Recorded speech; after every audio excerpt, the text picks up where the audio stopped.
চিকলা ওর সাথে কথা বলে দেখি খুব হট লাগে, হট। হ্যালো, বুঝি শুনছেন? আচ্ছা, কি করছেন? হ্যাঁ ভাইয়া, বলুন কি চাই আপনার?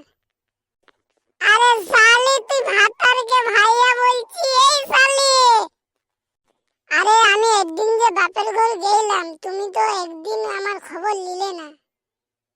আচ্ছা শালি, তুই বাপের ঘর বাদ দিয়ে রাস্তাতে কি করছি বল? না লোকের সাথে প্রেম মেম করছি? ইয়া আগো এটা না, আমি আমার বোনের বাড়ি যেতাম, বাস ফেল হয়ে গেল, ওই লিগি এখানে ভাবলাম দাঁড়াবো, এর পরের বাসটা এলে চাপবো, বুঝতে পারলে গো?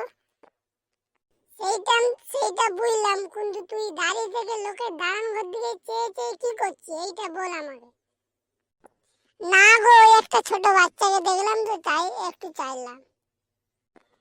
ওগো সারি, তুই লোকের বাচ্চার দিকে চাইছি, তো নিজে বাচ্চা লিবার শখ হয়নি নাকি গো? চো চো বাড়ি চো, তোর বাচ্চা লিবার শখ হয়েছে, কত দেখাবো, চো চলো বাড়ি, চলো চলো। ঠেংটা ভেঙে গেল গো বাবা, গো বাবা, ঠেংটা ভেঙে গেল। ওগো কি হলো গো, কি হলো? ওগো ঘরজা হলো নি গো, টোটো দেখো, তোর শ্বশুর ঘর পাইছো, থাকবো কটা দিন।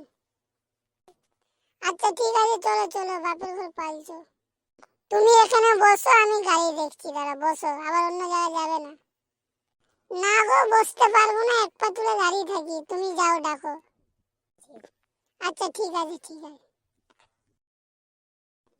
সবাই পার্ট 2 3 দেখবার লেগে সবাই ভাই প্লিজ লাইক কমেন্ট সাবস্ক্রাইব করুন। তোমাদের দোয়াতে আমি ইনশাআল্লাহ বড় ইউটিউবার হব।